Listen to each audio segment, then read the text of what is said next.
just crossed my mind.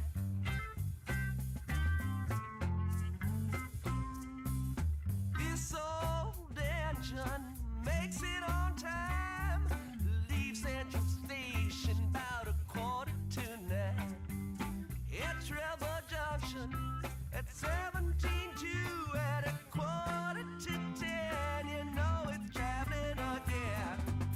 Driving that train, I'm cocaine. Casey Jones, you better watch your speed. Trouble ahead, trouble behind. And you know that notion just crossed my mind.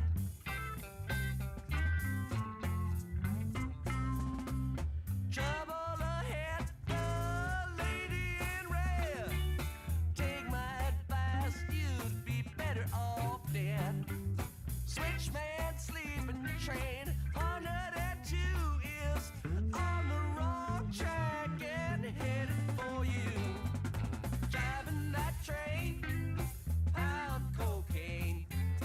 Casey Jones, you better watch your speed. Trouble ahead, trouble behind. And you know that notion just crossed my mind.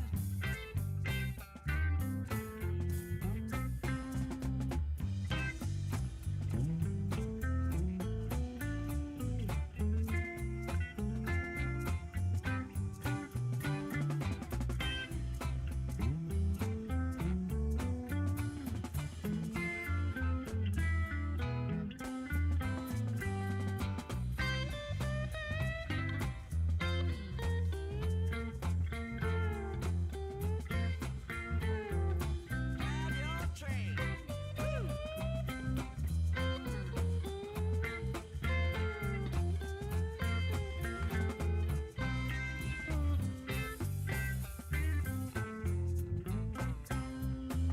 Trouble with you is the trouble with me. Got two good eyes, but you still don't see.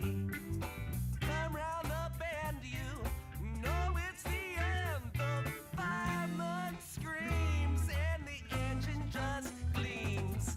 Driving that train, I'm cocaine. Casey Jones, you better watch your speed. Trouble ahead, trouble behind. And you know that notion just crossed my mind. Driving that train, I'm cocaine. Casey Jones, you better watch your speed. Trouble ahead, trouble behind. And you know that notion just crossed my mind. Driving that train, I'm cocaine. Casey Jones, you better watch your speed. Trouble ahead, trouble behind. And you know that notion just crossed my mind. Driving that train, I'm cocaine. Casey Jones, you better watch your speed. Trouble ahead, you know, trouble behind. And you know that notion just crossed my mind. And you know that notion just crossed my mind.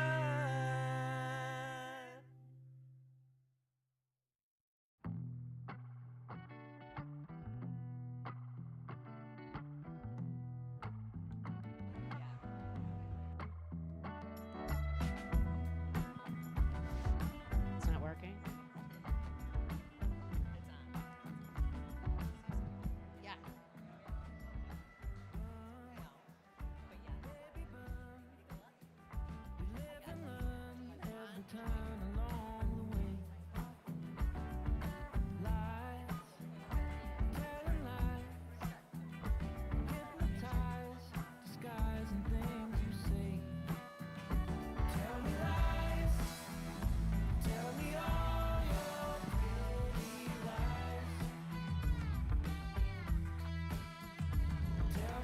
Good afternoon, everyone.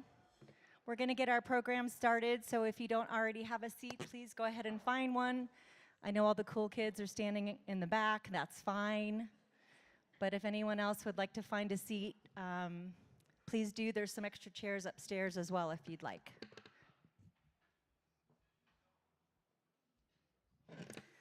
Thank you all for being here today. My name is Dana Bacardi, and I've had the privilege of being friends with Alex and Rick for a very long time.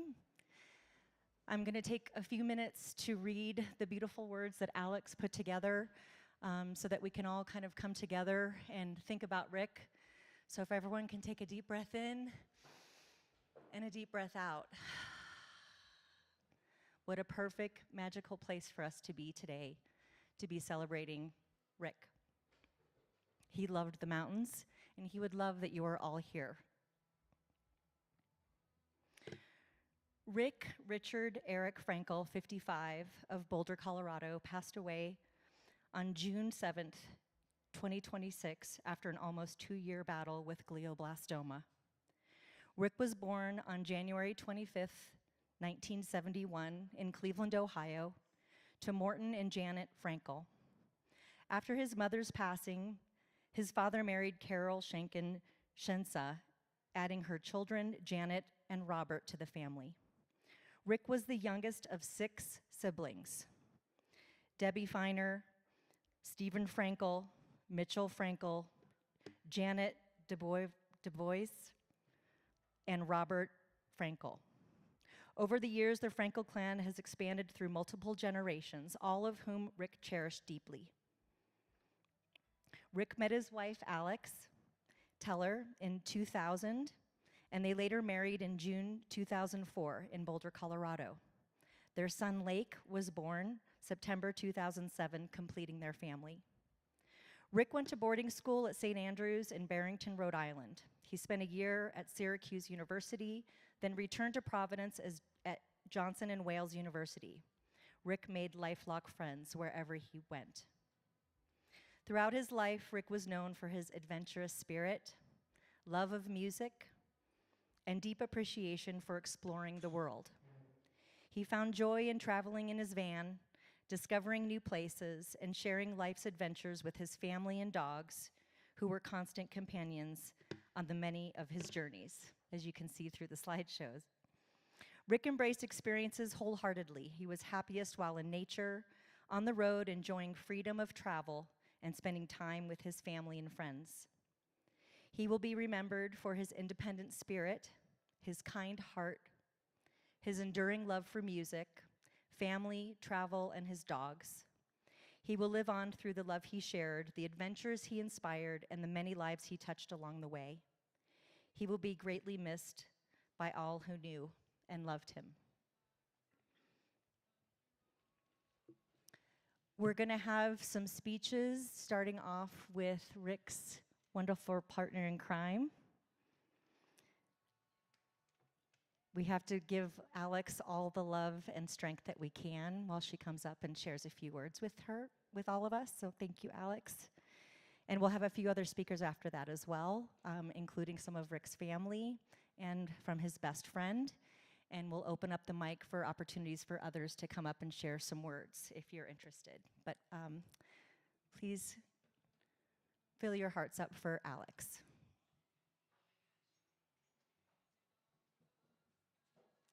Misty taste of moonshine, teardrop in my eye, country This is road. probably the most people I've ever spoken in front of.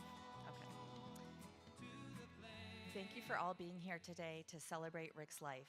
Seeing so many people here reminds me of just how many lives he's touched. It's hard to find the words to describe someone you've loved so deeply. Rick was my husband, my best friend, and my partner through life's greatest joys and its hardest moments. For the last 2 years, we faced glioblastoma together. It was a cruel disease that changed so many things, but it never changed who Rick was. It never took away his love for his family, his kindness, or the strength that carried him through every challenge. Cancer is only one chapter in Rick's story. Today, I want to remember the whole book. I want to remember the man who made us laugh, who loved deeply, who showed up for the people he cared about, and who made life better simply by being in it. Our first chapter together started in November 2000 with our dogs, Major, Jib, and Gate. On our first date, we discovered we had more than love of dogs in common. We discovered that we had both been troubled teenagers who were sent away to boarding schools, and our families had retired near each other in Naples, Florida. By January 2011, we were building our first home together near Chautauqua, where we would spend the next 23 years. The Chautauqua area was our backyard and will always be a meaningful part of our lives. Travel was a big part of our lives. We took our first trip to Baja in 2002 in a rental RV, and Rick came home obsessed with buying a camper van. We shared a lot of the same passions, including music, our dogs, boating, but traveling in the van was one of Rick's favorites. His dream became summers in Alaska and winters in Baja. In 2004, we married in the backyard of our new home, surrounded by many of you that are here today. In 2007, we started a chapter by becoming proud parents of Lake. Rick was an amazing and present father, and he loved being a part of each stage of Lake's life. Even after Rick was diagnosed with terminal brain cancer, his ultimate dream became to see Lake graduate from high school and to know where he was going to college. Lake, Daddy was always so proud of you, and you were such a happy kid who was always game to go on adventure with us. You've grown into an amazing young man, and I see so much of your father and how you follow your passions. Daddy will always be with you wherever you are and love you no matter what. One adventure we will never forget is when we moved into the van and traveled for 2 years during middle school. It was a privilege and a dream come true, and looking back, time well spent. While on the road, Rick found another home up Sugarloaf in need of a remodel, and together we built a new home for our next chapter. To celebrate finishing the remodel on our 20th anniversary, we traveled around the Galapagos. Shortly after returning home, Rick was diagnosed with glioblastoma, and our lives changed forever. The greatest gift of my life was loving Rick and being loved by him. I would choose every moment we shared, even knowing how our story would end, because the love we had was worth every tear I shed today. While my heart is broken, it is also full of gratitude. Gratitude for the years we had together, for the memories we'll carry forever, for the incredible man we're here to celebrate.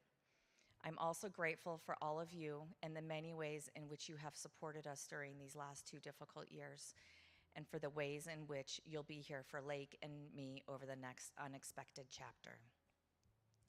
Rick may no longer be with us physically, but love doesn't end when life does. His love lives on in all of us, in the stories we'll tell, the lessons he taught us, and the memories that will always make us smile. That is how I hope we remember him today, not for the disease he fought, but for the remarkable man he always was.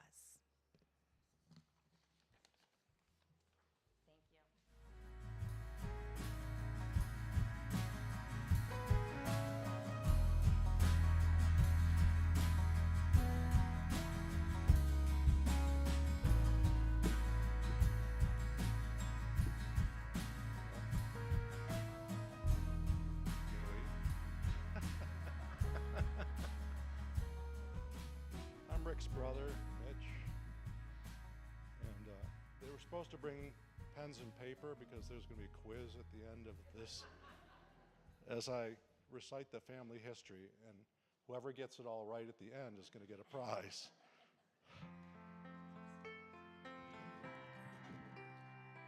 So nobody missed anything yet. You got no answers were given yet.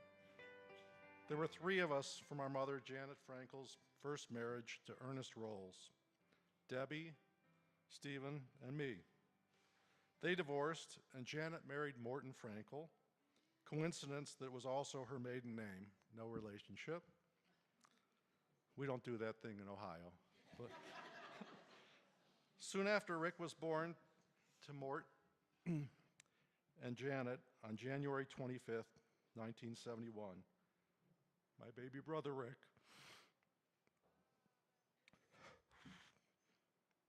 Blowing off the me to see each day. I don't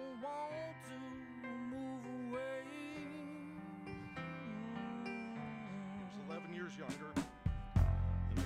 Look at me and say what's wrong. My mom and Mort had Rick. I remember handing out bubblegum cigars at school. While Deb, Steve, and I had fun having a little brother, life didn't go as planned. At 17 for me, 6 for Rick, we lost our mother to cancer. Mort married Carol Schenken-Schenza, who had 2 children, Robert and Janet, from her first marriage. The family we thought was complete. If you probably don't remember, there was a movie called With 6 You Get Egg Rolls, and we thought, like, now we had it. We had 6, and we joked about it all the time. Years later, we learned that there was a 7th member from biological father Ernie. He had Katie, who was put up for adoption, and we met some time ago. Katie was 3 months older than me. No blood relation to Rick, but brought him into the family like everyone else, and we brought her into the family. Rick was a happy kid, always taking things apart, or as I would call it, breaking things. The go-kart, the Estes rockets, the Hot Wheels, nothing was untouched by Rick taking it apart. Not really a student, hard for me to say, as I was off at college and then dating, marrying my wife, Sue. Steve was in Wisconsin, a bit in Cleveland at Frankelite, a business founded by our grandfather, David Frankel, Janet's father, and then in New York. Debbie in Indiana, then Michigan, then Cleveland, married to Michael Feiner, and eventually moving here to Colorado. But Rick kept up relations and formed memories with all of us and his nieces and nephews. As you heard, Rick went to multiple schools. Rick was at Orange High School in Cleveland, Valley View, St. Andrews, Syracuse, and Johnson and Wales. He learned to cook and camp. He lived in Cleveland Heights for a bit in Ohio, near us. But then he headed west, living with his chocolate labs, Jib and Gate, in Tahoe and Vail and Debbie and Michael's condo, and eventually in Boulder, where he took on his first home remodel, married Alex in the yard of their home, and brought in Major, her German Shepherd, and made a life, and they added Lake to the family. Rick was always ready to lend a hand and created his Handy for a Cause email. When there were floods, Rick helped out. When he visited me, he was up on my roof with a pressure washer, cleaning off the moss. When anyone needed something fixed, Rick stepped up. Rick had an unbelievable talent for keeping busy. So many hobbies. As Alex would say, so much stuff. Rick, Alex, and Lake, Shanti and Remy loved the camper van life. They spent time traveling to search out relatives, to Lake Powell, to Baja, to Alaska. Rick made an annual trip to the New Orleans Jazz Fest with his friend Mike, who you'll hear from later.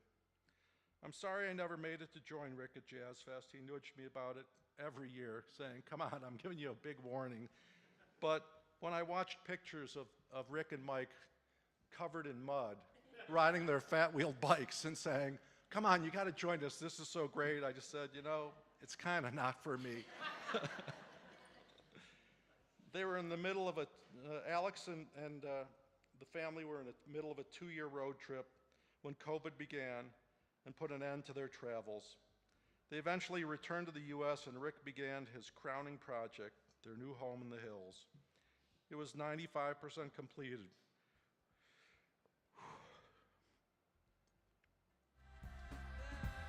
After the August diagnosis, we all spent the time getting together as best we could to make memories as a family. Thanksgiving in Cleveland, Dead and Company at the Sphere, hiking and eating in Edwards, and visits to Boulder, especially by Debbie whenever she could. We knew that the clock was ticking. Rick was doing relatively well as far as the glioblastoma clock, diagnosed in August of 2024. And it was December of 2025 when a stroke ended the life of travel and put Rick into home hospice. But we still tried making memories. We visited, we had FaceTime calls, and we waited. Rick made it to learning where Lake would go to college, to viewing Lake's high school graduation. He passed as we as family were together in Rhode Island celebrating my oldest son Josh's wedding to Katie. It seemed like Rick waited until our celebration was concluded so as not to put a damper on it. I'll always miss my baby brother, and I'll always remember him. Riding down the slopes of Vale, gliding down the slopes, up on the beam of his home under construction, playing with his amazing dogs, jamming on his guitar in his basement, marrying Alex in his yard with his four-legged ring bears, and loving his son Lake to no end. Thank you for listening.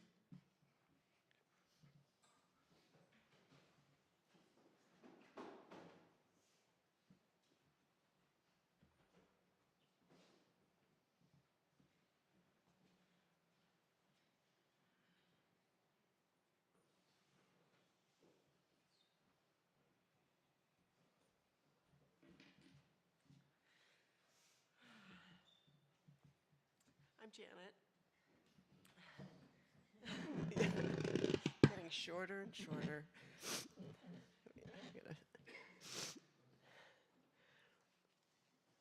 In July of 1977, when Ricky was 6 and I was almost 12, our parents started dating. I was home from camp with a broken leg, my summer ruined. I couldn't do anything, but I could babysit. Ricky would come over when our parents went out on dates.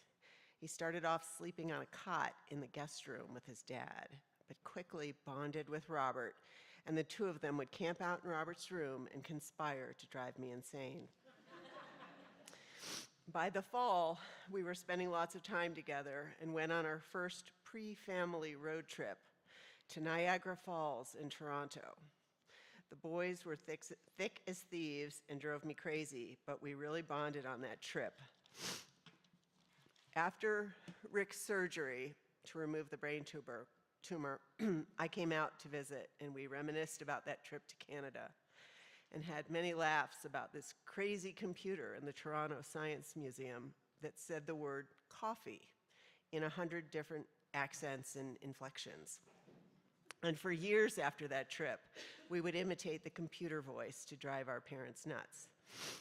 I love that Rick could remember this and laugh about it. The following January, 78, our parents married and we became siblings. We poked at each other, annoyed each other, but we were brothers and sisters. Those two really teamed up to torture me, but when it came down to it, we were on the same team. The three of us had a big presence on Ainsworth Drive.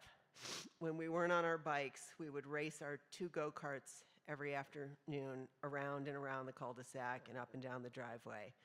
Rick was always the greatest and fearless driver. He could always start the engine the fastest and make the repairs needed to the engines. Cars were his thing. He knew every car on the road, make, model, year. It was remarkable.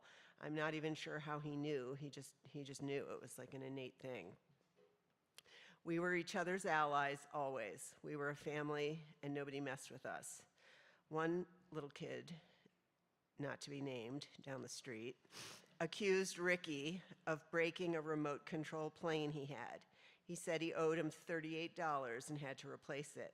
Well, Rick, Robert, and I collected 3,800 pennies, put them in a plastic bag, and sent Rick up the driveway to ring the doorbell.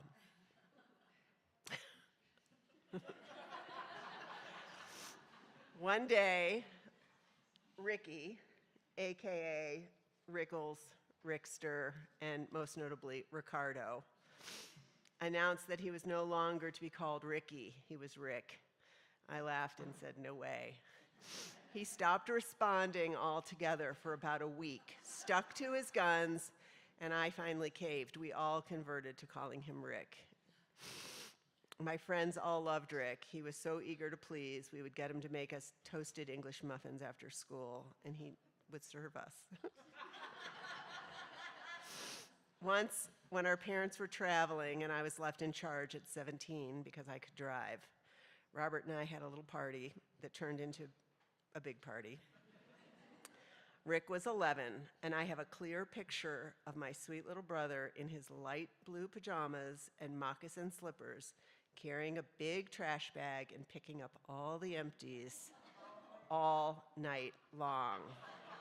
He did not want to miss out on the party, and everybody loved him and wanted him around. When Rick started boarding school, I was junior in college, and it was only about an hour and a half away. We saw each other a little bit. His first school was not great, Valley View, not great at all. But we'd talk on the phone and laugh about all the crazy stuff that went on. Then when he transferred to St. Andrews, everything shifted for him, and there he made a great group of friends, and those friendships endured to present day. After Rick moved west, we didn't talk as much. I'd see him over the holidays. Sometimes we'd go on ski trips. He came east for concerts and stayed with me sometimes. The best thing that reconnected us, and the thing I am most grateful for, is that our sons were born 11 months apart. This brought us back together in ways I'd never imagined. We visited each other, we traveled together, skied. Those times with our little families were the best. They're memories I'll always treasure. Things I'll always remember about Rick. He knew everything about cars and gave me great advice. He was a wonderful cook, starting with the English muffins after school, his successful grilled cheese business at fish concerts, and is always feeding the family and guests, anything from breakfast to barbecue. There was another incident that I won't go into that I'll never forget that involved creamed corn. If you know, you know. He was also a dog whisperer. He loved all dogs. I'll never forget my 60th birthday last summer, and so grateful that he was there to celebrate with all of us, and that I was able to see him on his 55th this year. He was a beautiful skier, and even after skipping out of ski school midday repeatedly as a kid, to the point where they asked our parents to stop enrolling him, which was exactly what he wanted, he turned out to be probably the best skier in the family. He could pretty much fix anything. He was unfathomably brave throughout this whole illness, and I'm just so proud of that and so proud of him. He was a great, devoted husband, a wonderful brother and brother-in-law and uncle. But most of all, he excelled at being a father. He gave 110% of the time. I know our folks were proud of this, and I certainly am too. Maybe because I'm on the East Coast and we didn't speak regularly, it doesn't seem to me that he's really gone yet. I just can't imagine the world without Rick in it. Rick will live on in my heart, and I'll see him in Lake. I'll look for him in nature when I'm walking my dog. My mother used to mix us up and call us by each other's names, and I never really understood that. But now, oddly, I've done it many times with Henry and called him Rick. And when I do it now, I'll smile and take it as a small gift. About a week after Rick passed away, I'd been looking for signs. I'm a big believer in signs, and I hadn't seen any. I was walking my dog, and I actually said out loud, "Please let me know you are still around. Just show me a sign." About 2 hours later, I was standing at my kitchen sink, and the brightest red-orange cardinal flew back and forth in front of the window and then landed in the boxwood hedge, not on the top of the hedge, but burrowed into it, and it was weird. I walked around to my side door, and he flew over, landed on the landing about 1.5 feet in front of me, and just stared at me for about 30 seconds. I said hello and thanked him for coming, and that was what I needed.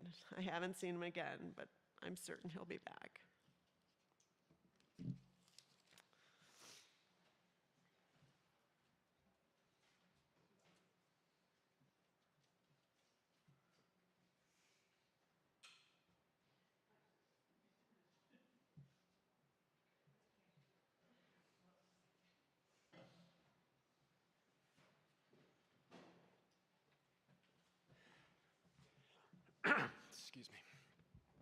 Okay. Oof. This is going to be hard. I want to say hi to my mom. She's watching on YouTube, so get that part off. All right.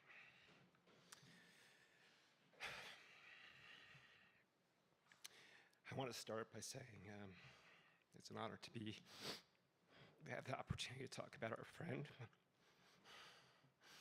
my brother from another mother, Rick.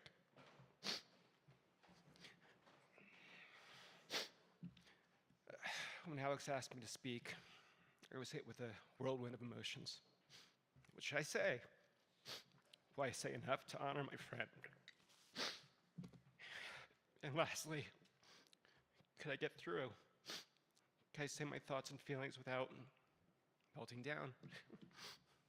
The irony of it. I first met Rick around his 40th birthday. Alex threw him a surprise party, and the Hazel Miller Band was playing at the party. As the night progressed, I went downstairs to the bar with Hazel, Rick, and we began to talk with a chaser of shots of tequila, which was his go-to liquor. We talked all things music. I knew Rick was the kind of guy I could hang out with. As the years went by, Rick and I would see music at the Fox, Boulder Theater, Denver, and of course, New Orleans, amongst several other places. I would also join Rick on endless jobs as I'm a school teacher and I would have my summers off. We would do everything from cleaning people's yards to building fences. He would always stick me on the roof cleaning gutters. So, one job that stands out was fixing up Rick's Lake Tahoe house to sell. I flew out and spent a couple days with him doing various jobs and sleeping in his van with him. At night, we would just hang out and just shoot the shit. It was great. There was nothing I couldn't talk to him about. I knew Rick was there for me as well.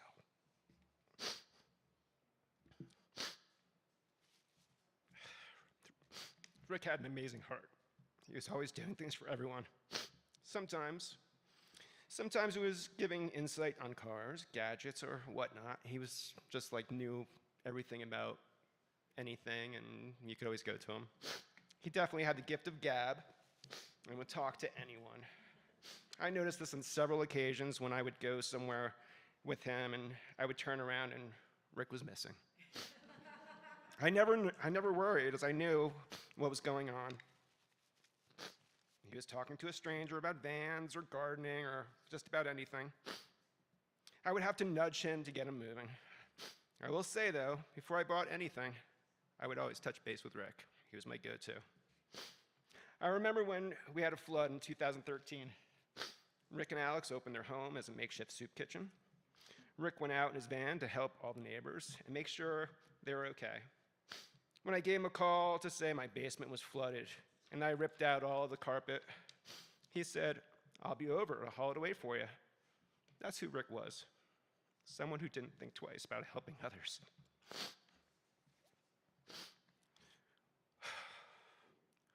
Where Rick and I really bonded was over our annual New Orleans trips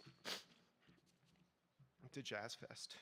I kind of lost count on how many we went to, but I believe it was close to 15, maybe more. Every year we looked forward to that trip, as it was just the two of us. And we always dialed it in. Rick was always the planner, always had to plan. He'd call me up and say, "The grids just came out for late nights, and I think we're gonna go to this one, but I'm gonna hold out on buying tickets because maybe something better will show up." We'd whittle it down and plan for every night. We rented bikes, put our colorful lights on the spokes, and toured the city. Nothing was better than those trips, as I really got to know Rick. Everywhere we went, people always asked if we were brothers. Maybe because we shared the same hairline. I don't know.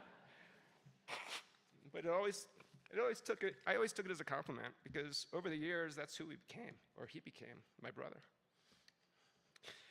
In 2017, on the last day of Jazz Fest, one of the last days of Jazz Fest was a Sunday, and Rick and I were riding our bikes to the fest.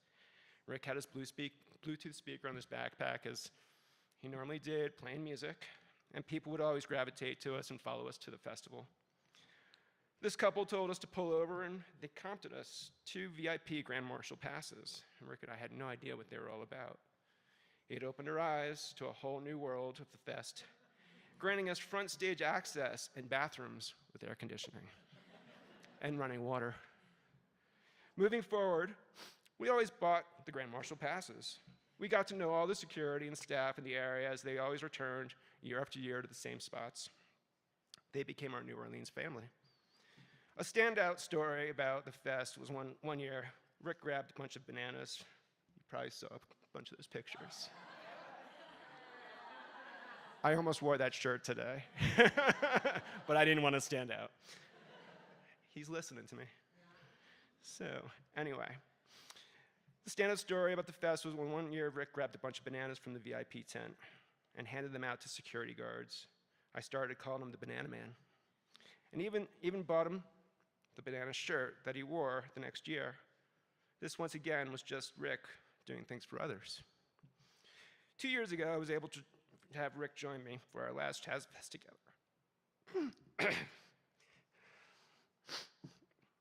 I wasn't sure it was going to happen, but I was so happy it did. There were so many standouts on this trip. The first was the bike rental shop that we always used. The bike shop really took care of us. The owner, Larry, who was told about the situation, was also a brain tumor survivor. At the request of Alex, they ordered an electronic tricycle for him. When I talked to Larry on the phone, he said he ordered one for us, and he wanted us to make sure that Rick had a great fest. When we arrived, he was putting it together. It was a game changer, as Rick didn't need a pedal and had stability. Rick made it every day to the fest. It was 4 days in a row. He made it every day to the fest, and he told our security family of his diagnosis. He wanted to include everyone on his journey. And my favorite part of the trip was when I caught Rick doing this little boogie. He's just standing there, just doing his little thing. And I took a video of it, and I sent it to Alex. I will cherish that time with Rick, as it meant the world to me. The last couple of months, I tried to see Rick as often as I could. I didn't want to hear that Rick doesn't want to see anyone. He was my friend, and I didn't want to miss out on any chance that I had to see him. Thankfully, Alex always came up with a job that I would help her with so I could see Rick. I was lucky enough to see him the day before he passed. Prior to my leaving, he held my hand. He looked at me in the eyes.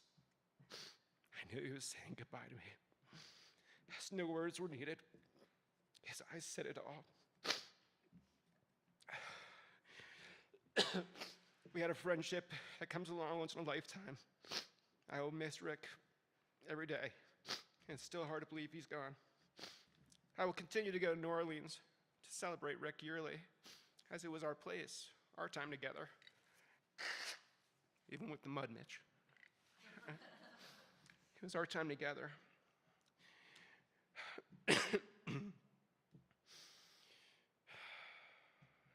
Something that will never fade away.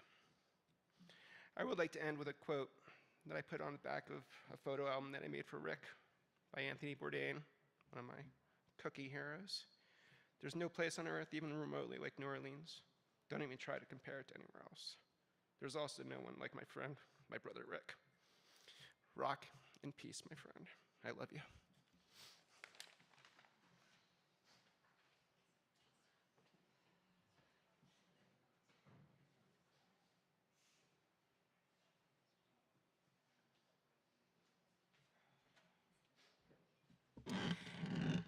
At this time, if anyone else would like to come up and say a few words, the mic is open for you to come up.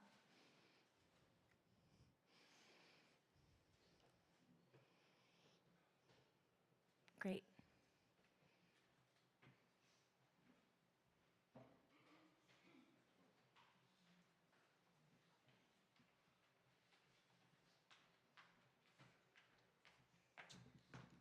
Good afternoon. My name's David. I was a dear friend of Rick's. I did not know him as long as Mike, but I got to know him pretty well. I did not go to music shows with him, but one thing that Rick and I shared was a love of motorcycles. And he had a road bike that I knew about, but I had transitioned from road motorcycles, because I probably had a chance to kill myself 20 times, to off-road motorcycles. And I knew if I could just kind of convince him, I knew he had I knew he wanted to get one, but I knew he just needed kind of someone to kind of nudge him. So I kind of nudged him. He got one, and he was definitely a beginner off-road motorcycle rider, but he embraced it like he embraced everything else. And where my story is going is I finally got him to go out to Moab, which was exciting for him because he got to pack up his van, pack up his trailer. It was like he spent a week getting ready for the trip. I spent about half a day maybe. And when we got out there, there was like a group of advanced riders, a group of beginner riders. And the beginner riders were probably a little more advanced than he was, but he joined them anyway. He did one ride with the big group, because we all kind of did one ride the first afternoon just to kind of shake everything out. And then I sent him off with a couple of my friends that were beginners. And when I got back, he was back, but the others were not back because he bailed out early. And the reason he bailed out early was to cook. And when the night fell, after we all got to use his hot shower off of his trailer, I'm telling you, this guy was dialed when it came to camping. I mean dialed. We had the most incredible feast, including tequila, including beers, and that's something I'll always remember.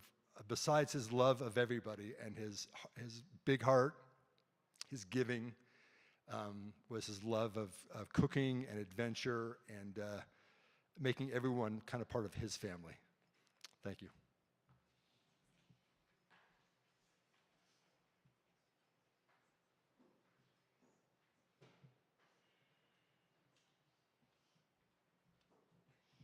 Is there anyone else that would like to say anything?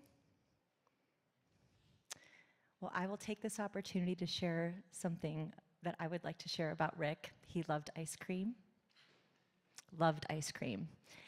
And when Gelato Boy here in Boulder ran out of the dairy-free chocolate ice cream, he was not happy about it. And towards the end, when I would come up to visit to just hold his hand, I would often bring ice cream, and it would be the thing that he would eat. And when I came up once and told him that there was no chocolate ice cream, he, in his words, said, "Well, then what are you doing here?"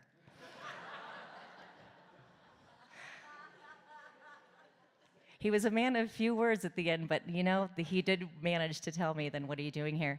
So I went down to the shop and I told him, my really good friend Rick needs some chocolate ice cream, and they brought it back on the menu for him.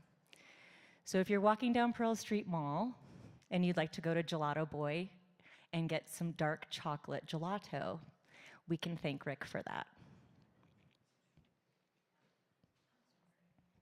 Thank you everyone for coming. Thank you, Alex, for putting this beautiful celebration of life together for our friend Rick.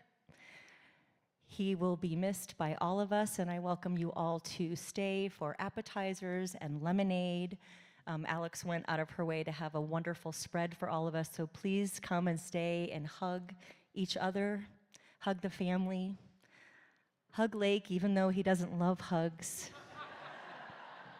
There we go, let's hug Lake. And let's enjoy this beautiful day and always keep Rick in our hearts. Thank you all for being here today. Thank you. And there's a lovely poster here that you have to come and look at that has amazing photos on it. So thanks to Rick's sister for putting that together. It's really special. Thank you.